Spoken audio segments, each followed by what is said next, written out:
नमस्कार। आज हम बनाएंगे अचार। करेले का अचार, खट्टा चटपटा बहुत ही टेस्टी अचार, और जो साल भर से भी ज़्यादा चले। तो शुरू करते हैं बनाना।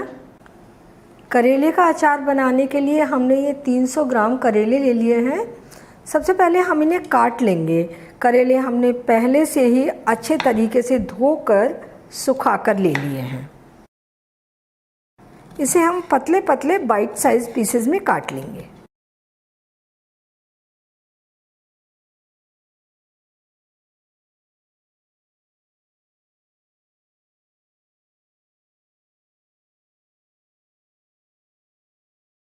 ये सारे करेले हमने काट लिए। इसमें हम 1 छोटी चम्मच नमक डाल देंगे, मिला देंगे। ये नमक मिलाकर करेले को हम 15-20 मिनट ऐसे ही रखा रहने देंगे, जिससे करेले का कड़वापन निकल जाता है। इसे रखे हुए 15 मिनट हो गए हैं। करेलों से जूस बाहर आ गया है, इनका कड़वापन निकल गया है। अब हम इन्हें अच्छे तरीके से धोएंगे।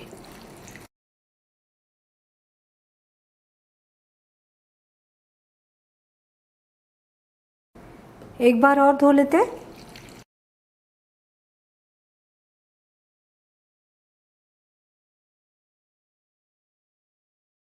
ये करेले हमने वॉश कर लिए। थोड़ा सा पानी को निचोड़ लेते हैं। ये करेले निचोड़ गए। अब हमें इन्हें सुखाना है, तो उसके लिए हमने ये ट्रे ले ली और इस पर एक कपड़ा बिछा लिया है। करेले इसके ऊपर डाल देंगे और इन्हें खुले खुले कर देते हैं। अगर अच्छी धूप है बाहर तो इन्हें आधा घंटे के लिए धूप में रख लें, वरना पंखे के नीचे रख लें 1 घंटे के लिए। थोड़े से फरारे हो जाएंगे।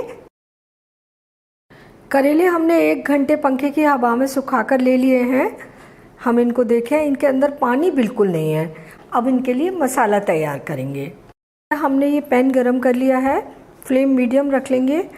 और ये 2 टेबल स्पून सौंफ लिए हमने, और 1 टेबल स्पून मेथी के दाने, 1 छोटी चम्मच जीरा, 1 छोटी चम्मच अजवाइन। इन्हें लगातार चलाते हुए हल्का सा भून लेंगे। नमी नहीं रहनी चाहिए, इसलिए हम इन्हें भूनते हैं। अगर धूप तेज़ है तो आप ये मसाले धूप में रख लें, तो भूनने की ज़रूरत भी नहीं है। ये मसाले हमारे भून गए हैं, अच्छी सी खुशबू आने लगी है, और इन्हें भूनने में लगा है 1.5 मिनट। इन्हें हम हल्का सा ठंडा करेंगे, लेकिन चलाते रहेंगे, कढ़ाई गरम है।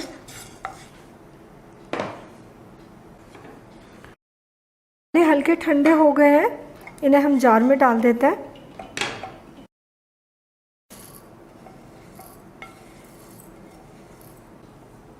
ये 2 टेबल स्पून पीली सरसों, ये भी इसी में डाल देंगे, और सारे मसाले दरदरे पीस लेंगे। मसाले हमने दरदरे पीस लिए। उन्हें बारीक नहीं करना, इसी तरह का दरदरे ही रखना है। ये हमने लिया है 1 आम, कच्चा आम है।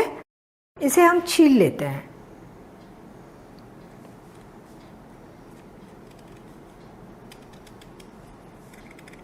अब इसे हम ग्रेट कर लेंगे।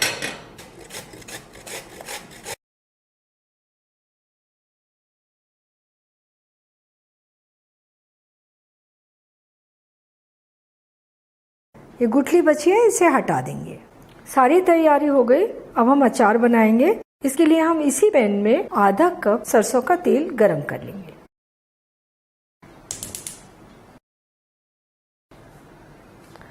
तेल में धुआं उठने लगा है, अच्छा गरम हो गया है ये। सरसों के तेल को हम पहले थोड़ा सा ज़्यादा गरम कर लेते हैं, धुआं आ जाए तब तक, क्योंकि इसका तीखापन कम हो जाता है। और अगर कोई इम्प्योरिटी है, थोड़ी नमी वगैरह है, वो भी हट जाती है। फ्लेम बंद कर देंगे, और अब हम ऑयल को थोड़ा ठंडा होने देंगे। हमें इतना ठंडा कर लेना है कि हमारे मसाले जो हम इसमें डालें वो जले ना। तेल हल्का सा ठंडा हो गया है।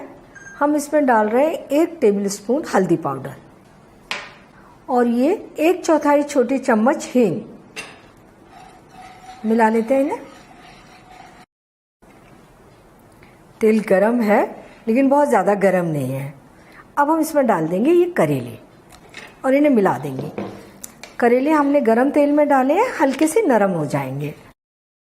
और अब डालेंगे इसमें ये ग्रेट किया हुआ आम।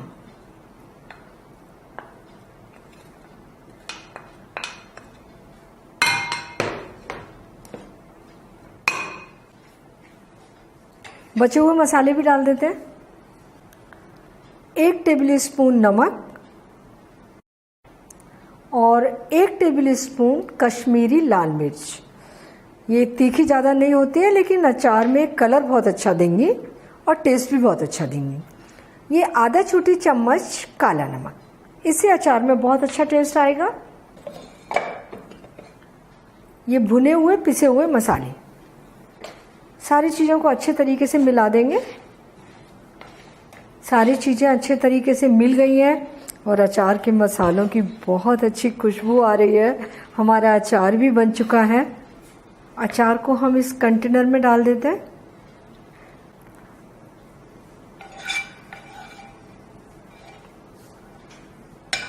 करेले का खट्टा चटपटा अचार तैयार है।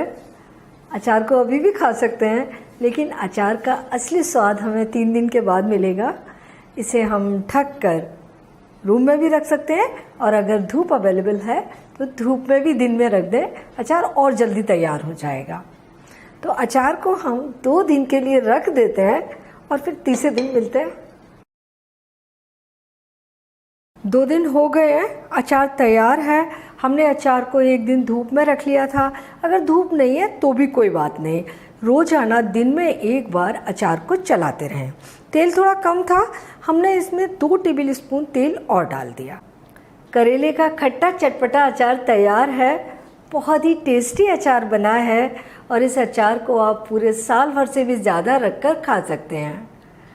इसे आप किसी भी ग्लास, सर्मिक या फिर फूड ग्रेड प्लास्टिक के कंटेनर में भर सकते हैं, लेकिन कंटेनर को पहले उबलते हुए पानी से धो लें और अच्छे तरीके से सुखा लें। उसमें कैसी भी नमी नहीं रहनी चाहिए। अचार निकालते समय साफ़ और सूखी चम्मच का यूज करें। अचार बहुत लंबे समय तक चलते हैं। तो आप ये अचार बनाइए, खाइए और अपने अनुभव मेरे साथ शेयर कीजिए और मुझे बताइए कि मुझे आपके लिए क्या बनाना है।